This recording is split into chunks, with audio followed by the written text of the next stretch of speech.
پاکستان تحریک انصاف نے بالآخر دو بڑے مطالبات حکومت کے سامنے پیش رکھنے کا اعلان کر دیا ہے۔ وہ دو بڑے مطالبات کیا ہو سکتے ہیں؟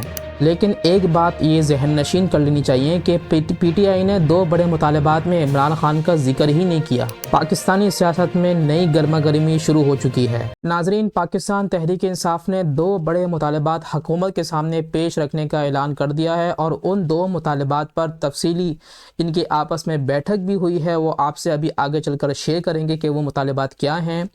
اس سے پہلے آپ سے گزارش کریں گے کہ چینل کو سبسکرائب کر کے بیل نوٹیفیکیشن کو لازمی آن کیجیے گا، اور ویڈیو کو جتنا ہو سکے آگے شیئر بھی کیجیے گا۔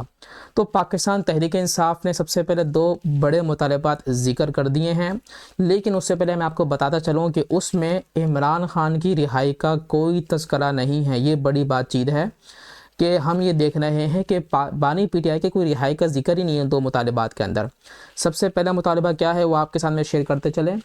سب سے پہلا مطالبہ ہے کہ 9 مئی اور 26 نومبر کے واقعات کی تحقیقات کے لیے ایک آزاد جوڈیشل کمیشن بنایا جائے۔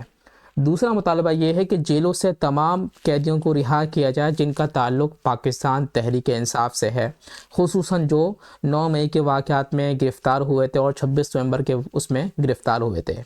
لیکن اب بات جو ہے نا یہ یہاں سے شروع ہوتی ہے کہ 2 جنوری کو جو حکومت اور پی ٹی آئی میں جو مذاکرات پر بات چیت ہونی ہے، کیا حکومت ان مذاکرات کو مانے گی، ان مطالبات کو مانے گی؟ آپ کے جواب کا مجھے انتظار رہے گا۔ کامنٹ باکس میں اپنی قیمتی رائے ضرور دیجیے گا۔